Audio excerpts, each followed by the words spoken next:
Okay, welcome back to FastJet Performance then. Tim Davies, this is like Ask FastJet Pilot, like 10, 12, I don't even know. However, what I do know is that we've got about 10 questions in this one that I want to try and wrap up for you if I can. Now, new environment, new tech, out of the car into the studio, try and do this a little bit professionally, and I will show you the setup later. However, the main point that I want to bring to you today is that I'm using other stuff. So, using a sound recorder here, laptops, everything else around. However, the wall behind me is the important bit because that means I can put things up there that I talk about. So if I talk about a giraffe, for example, oh yeah, that's what I'm talking about, giraffes. Or anything else you want to put on this wall over here, like airplanes or anything else. So we can do that now, which is great because about 10 questions. The first question really is quite an important one. I want to show you something on that wall. So, laptop is down here. I have to look down here. If I look away from you, that's where I'm looking because that's where the questions are.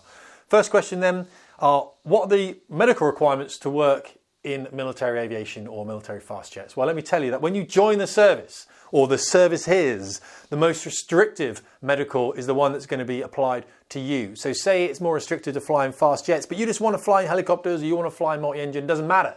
You're not going to get into the service unless you are suitable for the most severe of those medical requirements, which in this case probably is fast jets because of the G and everything else. So you can't decide that, unfortunately, because if you do really well in your elementary flying training and they want to send you fast jets, but you can't fly them because you're not medically fit enough, well, that is an issue because you've now cost the taxpayer money. That's a bad thing. Okay, I will then demonstrate to you here a booklet. Boom. AP1269 Alpha. Before you start sending questions to me, deep dive into this bad boy because it should have some of the answers you're looking for. It's an air publication. It's what the medical doctors at Officer Aircrew Selection Centre, Admiralty Interview Board or Sandhurst, they will look at these things and they will judge you on this. So you can do some research here. Google this, you'll find it as a PDF, download it, Control F, search for whatever it is, whether you've got pleurisy or leprosy or whatever it is. Have a look and they will show you in here, they will tell you what the conditions of entry are.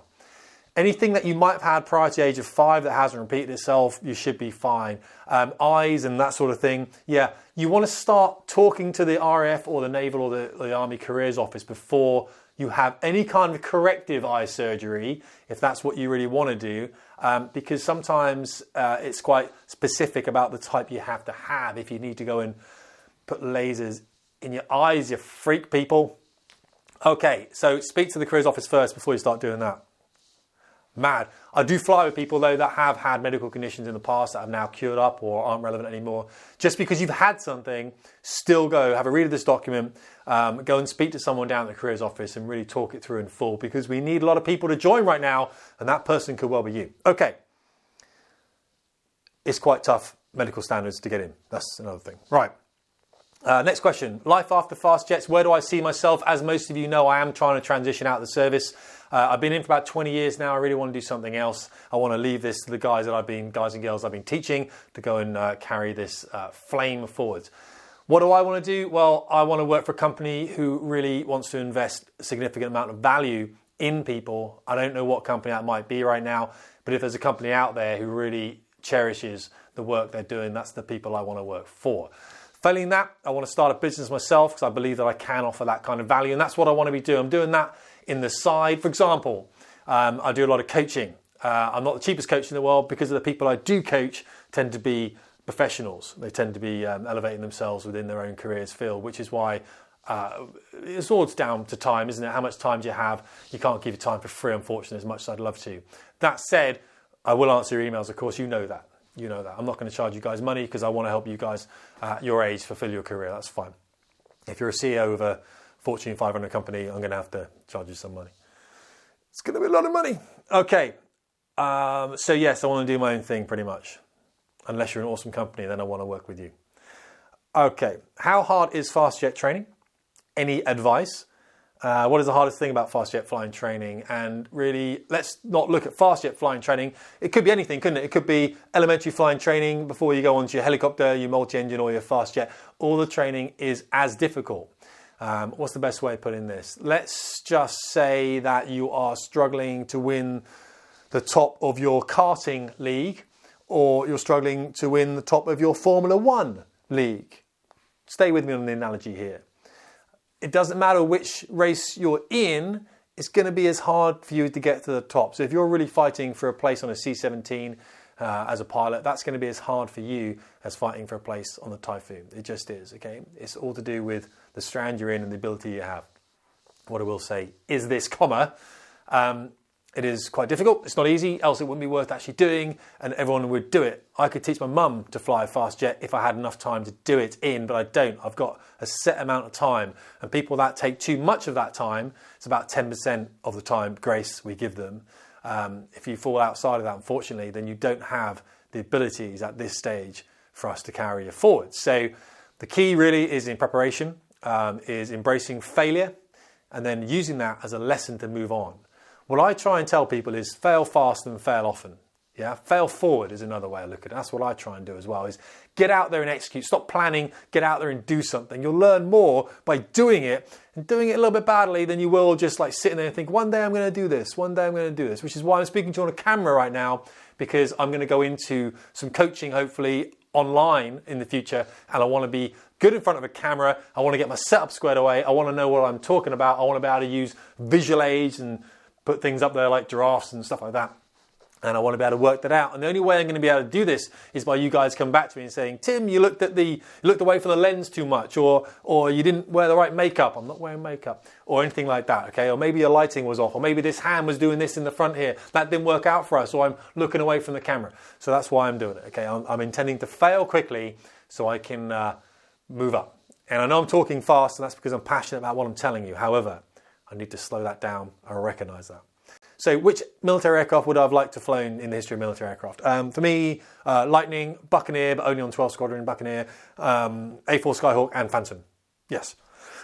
Maybe F1, F4 if I had like 9 lives, like a cat has 9 lives. Maybe an F1, F4G Starfighter. Not if I was mortal and essentially human. I wouldn't want to fly that airplane. Okay.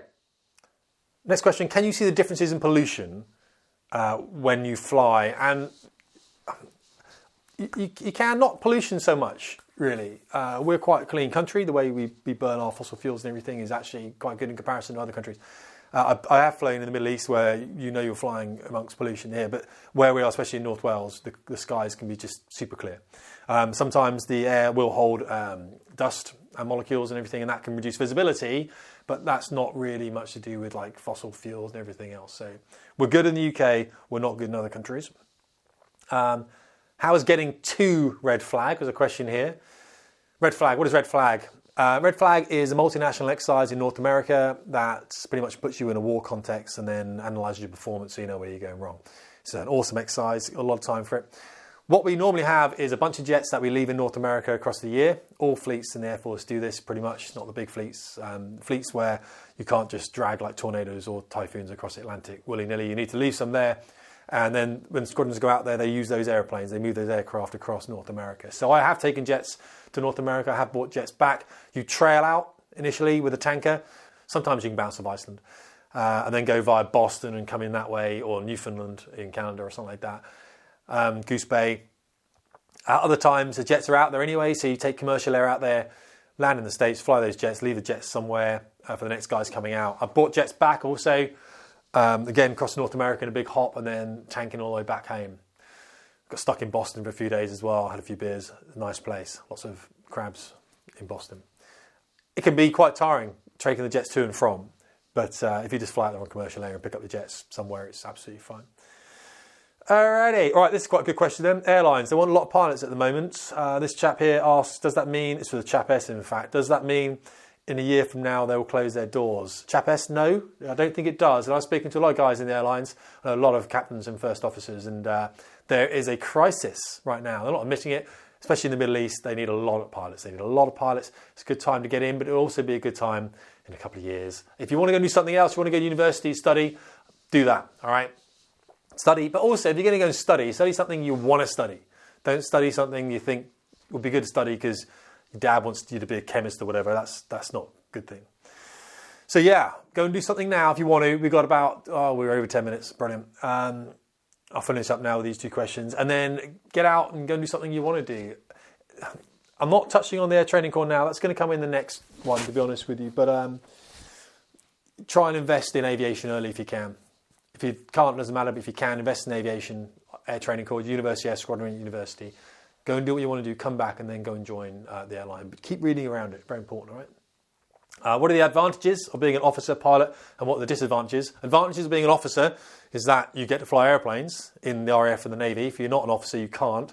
You have to join the Army where you fly as a warrant officer, a senior NCO, and obviously an officer as well. But we don't allow non-commissioned ranks to non-commissioned officers to fly as a pilot. They have to be rear crew, which I think is antiquated and dated, but it doesn't matter. That's how it is. That was to do with the responsibility for release of nuclear weapons back in the day. Right, what are the advantages then? We get paid a bit more. Oh, God, because I'm about to talk about workload, aren't we? Get paid a bit more, there's a lot more responsibility, a lot more report writing, etc. Disadvantages, all those things. There's a lot more responsibility, a lot more report writing. And yeah, there's a lot more time spent in the office, to be honest with you. It's sometimes the boys after work will go down the pub and the officers will still be there typing.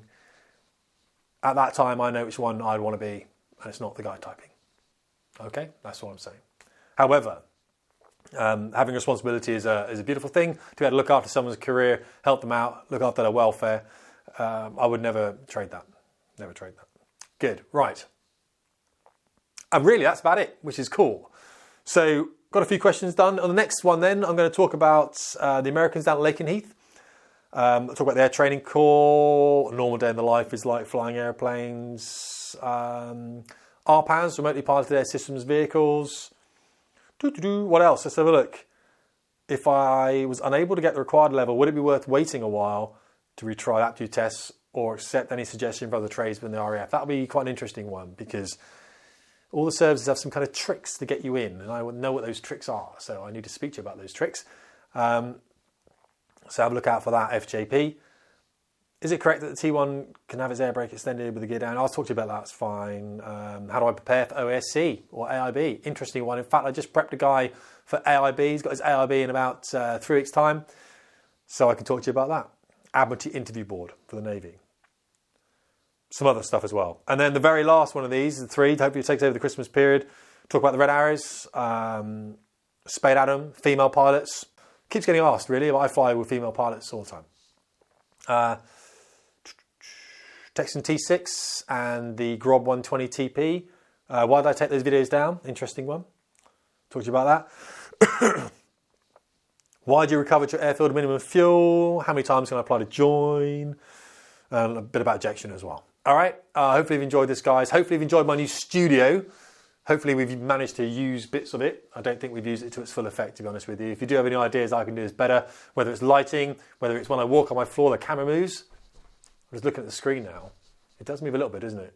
I've just hit it there. That can be better. Whether, you know, I've got the lighting incorrect here, maybe I need camera needs to look down on me a little bit, or need to look up, or needs to be one-sided. Maybe I need to approach my board here and do what. Maybe I need to be back further from the camera. You know, making snow angels, and I don't even know what that is. Let me know. I'll be really, really looking forward to some of those comments about how I'm presenting here on this and how it might benefit you in the comments below. All right. Really appreciate it, guys. Tim Davies, Fast Jet Performance. Oh, next time I'll talk about the drone.